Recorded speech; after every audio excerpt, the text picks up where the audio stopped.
MONEY money, note down, this is the point.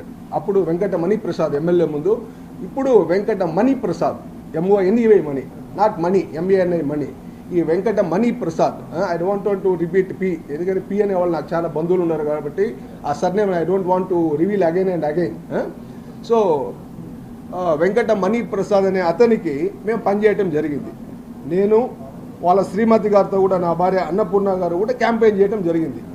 తర్వాత మేము campaign చేసాం. క్యాంపెయిన్ చేసిన తర్వాత సరే ఇంకా ఎలక్షన్లో వాళ్ళ పనులు వాళ్ళు, మా పనులు. అలాంటి మూమెంట్లో ఈ నేషనల్ హైవే వర్క్ వచ్చింది. ఈ నేషనల్ హైవే వర్క్ని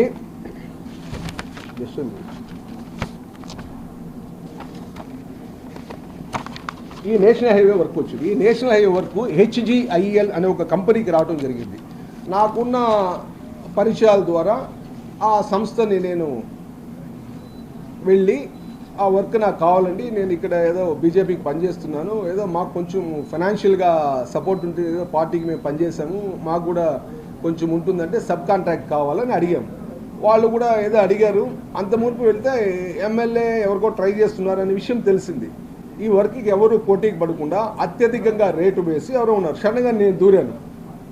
ముందుకి నేను ఏదో ఒక మనకు వర్క్ కావాలని నామినల్ రేటుకి చాలా అత్యంత తక్కువ రేటుకి కోట్ చేశాను. వాళ్ళు వర్క్ నాకు ఇచ్చారు. అపార్ట్ ఫ్రమ్ ఇన్ఫ్లుయెన్స్ ప్లస్ నేను ఇచ్చిన అట్రాక్టివ్ తక్కువ రేటు ఉన్నది వల్ల నాకు వర్క్ ఇచ్చారు. వర్క్ నేను ఫిబ్రవరి 8వ తేదీ 2025 సంవత్సరం వకులామాత దగ్గర భూమి పూజ చేసి వర్క్ స్టార్ట్ చేశాను. వర్క్ స్టార్ట్ చేసిన ఒక 2-3 రోజుల తర్వాత ఆ దారిలో చంద్రగిరి తెలుగుదేశం నాయకుడు గౌష్ బాషా, స్వర్గీయ సుబ్రహ్మణ్య నాయుడు వచ్చి నా దగ్గరికి వచ్చాడు. వచ్చి ఏం నా ఈ వర్క్ మీరు చేస్తున్నారు, ఈ వర్క్ మాది కదా అన్నారు. లేదే, నాకు తక్కువ రేటుకి వచ్చింది, నేనేదో చేసుకుంటున్నాను, నేనేమి స్టేట్ గవర్నమెంట్ వర్కులకి ఏం రాలే కదా, ఇదే నేషనల్ హైవే. యాక్చువల్లీ నేను అండర్ పాస్లు కూడా ట్రై చేశాను, మెయిన్ ఈ నేషనల్ వర్క్ హైవే వర్కే ట్రై చేద్దాం అనుకున్నా. నాకు ఎలిజిబిలిటీ క్రైటీరియా లేదు కాబట్టి నేను ఆ వర్క్ తీసుకోలేదు. నాకేదో సబ్ కాంట్రాక్ట్ వచ్చిందంటే, అది కాదన్నా చెప్పండి అన్న, అది ఇది అన్నాడు. ఏం చెప్పేది ఉంది, వర్క్ వచ్చింది నేను చేసుకుంటానంటే ఆయన కొంచెం సీరియస్గా వెళ్ళిపోయిన తర్వాత నేను ఇంక వర్క్ చేయాలి. వర్క్ మొదలైంది. వర్క్కి ఏం కావాలా, మట్టి కావాలి. మట్టి రోడ్ ఎక్స్పాన్షన్ 4 లైన్ నుంచి 6 వరుసలకి 4 వరుసల నుంచి 6 వరుసలకి నేను మార్చాలంటే నాకు మట్టి అవసరం. మట్టి సంబంధిత ఈ మాకు అనుకూలమైన ఈ మండలాలు ఎక్కడుందని సర్వే చేస్తాము. చంద్రగిరిలో 2 గుట్టలు ఉన్నాయని మాకు తెలిసింది. ఆ గుట్టలకి పర్మిషన్ కోసము అంటే నాకు డైరెక్ట్గా నేను అప్లై చేసేదానికి లేదు, HGI వాళ్ళకి చెప్పాను. HGI వాళ్ళు ఏం చేశారంటే దాన్ని వాళ్ళు సర్వే చేసి చూసుకొని మనకు అనుకూలంగా పనికొస్తాయి ఈ మట్టి అని మైన్స్ డిపార్ట్మెంట్ వాళ్ళకి అప్లై చేశారు. ఆ మైన్స్ డిపార్ట్మెంట్ వాళ్ళు దాన్ని చంద్రగిరి MROకి పంపించారు. ఈ మైన్స్ వీళ్ళు లొకేట్ చేశారు, దీనికి అనుమతులు మంజూరు చేయండి అని. దాదాపు వాళ్ళ దగ్గర నెలల తరబడి తిరిగినా అనుమతులు రాలేదు.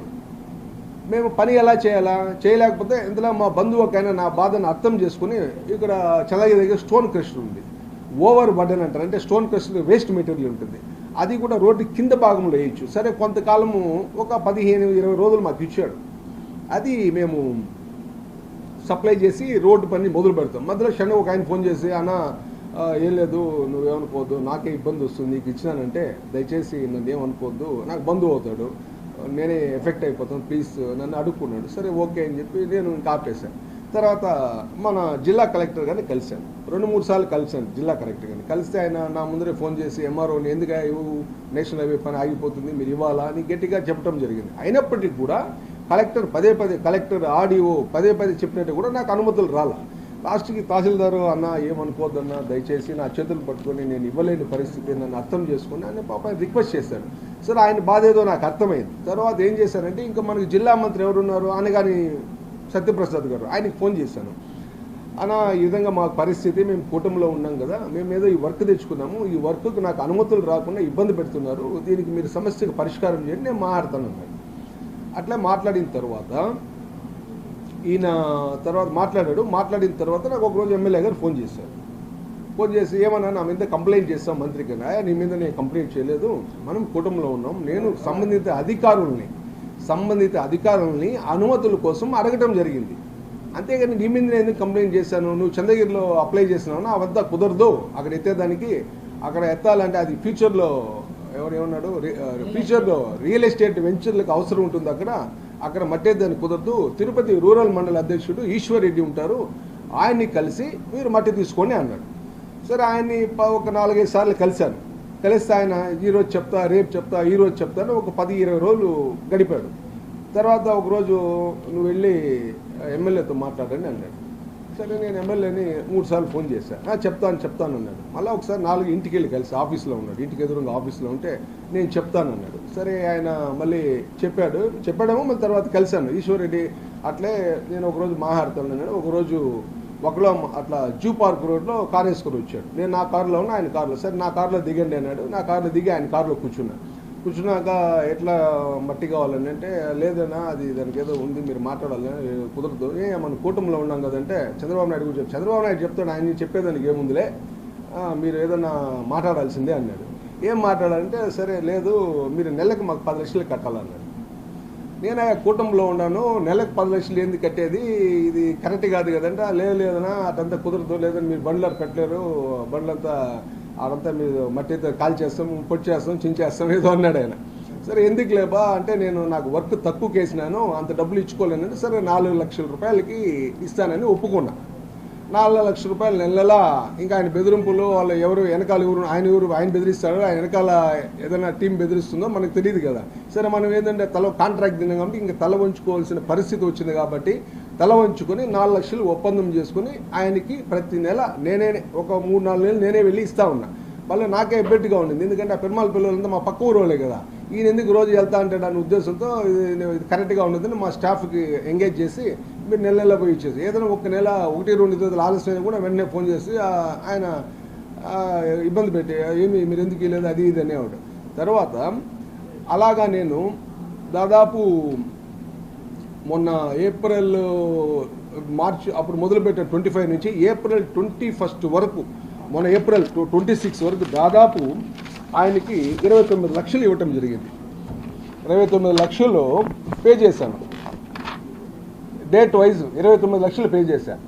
దాంట్లో కూడా ఒక 2 లక్షలకి ఎవరో మా మిత్రుల ద్వారానో లేకపోతే మా స్టాఫ్ ద్వారానో ఫోన్పే దాదాపు ఒక 2 లక్షల రూపాయలకి ఫోన్పే పంపించడం జరిగింది. 2 లక్షల రూపాయలకి ఫోన్పే పంపించాను.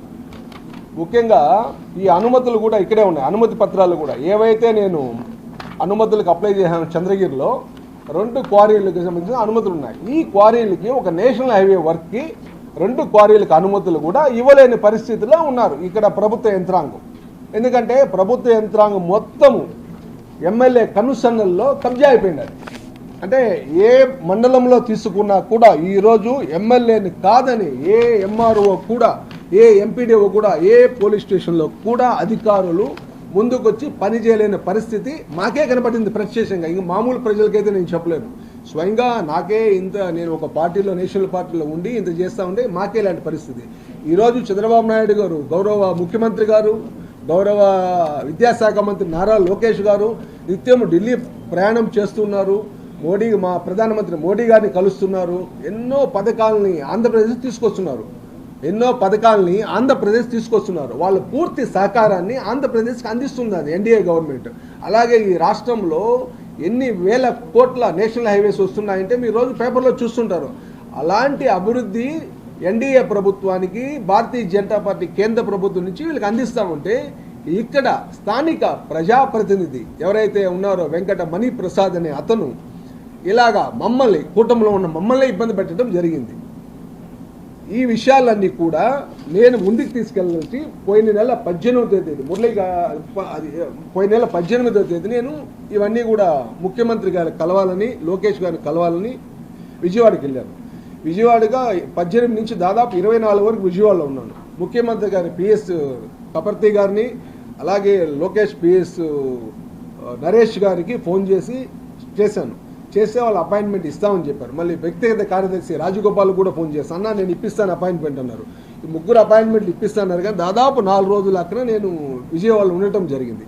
విజయవాడలో ఉండటం జరిగినాక నేను చూశాను, నాకు అపాయింట్మెంట్ రాలేదు. సార్ లాస్ట్కి వాళ్ళకి మెసేజ్ పెట్టి, ధన్యవాదాలండి, మీరు చంద్రగిరి నుంచి వచ్చిన ఒక బీజేపీ పార్టీకి ఇచ్చిన విలువ ఇదే మీరు అనేసి వాళ్ళకి నేను మెసేజ్ పెట్టి తిరిగి నేను వచ్చేసి వస్తూ కూడా నేను నాదెళ్ల మనోహర్ గారికి కలిసి ఒక వినతి పత్రం ఇచ్చాను. అలాగే మా రాష్ట్ర అధ్యక్షుడు కూడా వినతి పత్రం ఇచ్చాను. ఏవైతే మీకు చూపించానో ఈ రిప్రజెంటేషన్ ఇచ్చానో ఇవన్నీ కూడా వాళ్ళకి ఇవ్వటం జరిగింది. అలాగే మన ఉప ముఖ్యమంత్రి గారి ఓఎస్డి మధుసూదన్ గారు ఉన్నారు. ఆయన కూడా విశదీకరించి చెప్తున్నాను, ఇట్లా ఉంది పరిస్థితి, మీరు కూడా పెద్ద ఆయన దృష్టికి పవన్ కళ్యాణ్ దృష్టికి తీసుకురావాలా, మా నియోజకవర్గంలో పరిస్థితి చాలా దారుణంగా ఉంది, ఇది చెప్పినాము. ఆయన కూడా నేను తీసుకెళ్తానన్నారు. అది ఎంతవరకు ఉందో, అది ఏ స్టేజ్లో ఉందో పరిస్థితి నేను చెప్పలేని పరిస్థితిలో ఉన్నాను. ఇకపోతే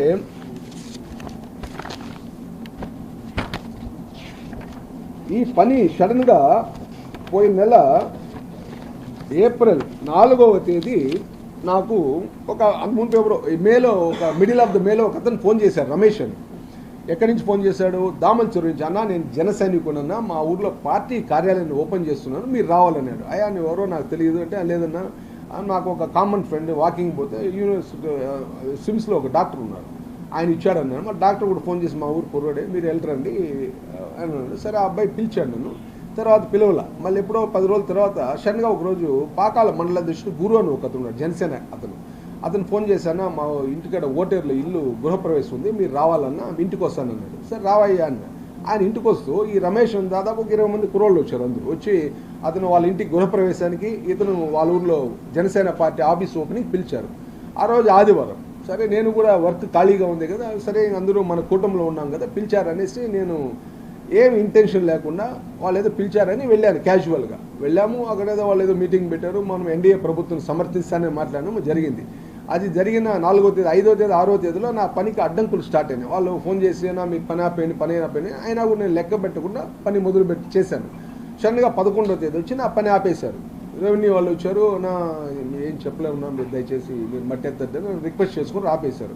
తర్వాత దాదాపు ఒక 15 రోజులు నేను ఎలా చేయాలి అనుకుంటా. ఆయన ఎమ్మెల్యేకి సన్నిహితులు 2-3 ఉంటారు పక్కన, వాళ్ళందరికీ చెప్పాను, ఏందయ్యా నా పరిస్థితి, ఎందుకు ఆపారు, నేనేం ఫ్రీగా చేసుకోలే కదా, ఎన్నేళ్ళు కూటమిలో ఉండి కూడా డబ్బులు ఇచ్చే పని చేసుకుంటున్నాను, అయినా ఎందుకు ఆపారు, నేను వెళ్ళింది ఏదో ఆ మీటింగ్కి వెళ్ళాను అంటే, లేదు నువ్వు తప్పు చేసావు, ఆయన జనసేన ఇన్ఛార్జ్ మనోహర్ ఉన్నాడు కదా, ఆయనతో కూడా పోయినా. అయ్యా మనోహర్కి నాకు సంబంధం లేదు, ఆ మనోహర్ అనేవాడిని ఎలక్షన్ ముందు చూశాను నేను, తర్వాత నేను రోడ్డు పనిలో చేసుకుంటాను, వాడు జనసేన గాడి కదా రమేష్ అనే అతను పిలిస్తే నేను పోయాను, మనోహర్ అనే అతనికి నాకేం సంబంధం లేదు, మనోహర్కి ఎమ్మెల్యేకి అయినా ఇష్యూలు ఉంటే అది వేరే సంబంధం, నేను పోయింది ఒక కార్యకర్తగా వాళ్ళు పిలిచారు, నేను వెళ్ళాను అంతే. అంటే వాళ్ళు అట్లయినా మళ్ళీ నేను ఇదంతా ఎమ్మెల్యే కూడా మీరు చెప్పండి నేను చెప్పాను, వాళ్ళు చెప్పారో లేదో. దాదాపు ఇట్లా 15 రోజులు జరిపింది.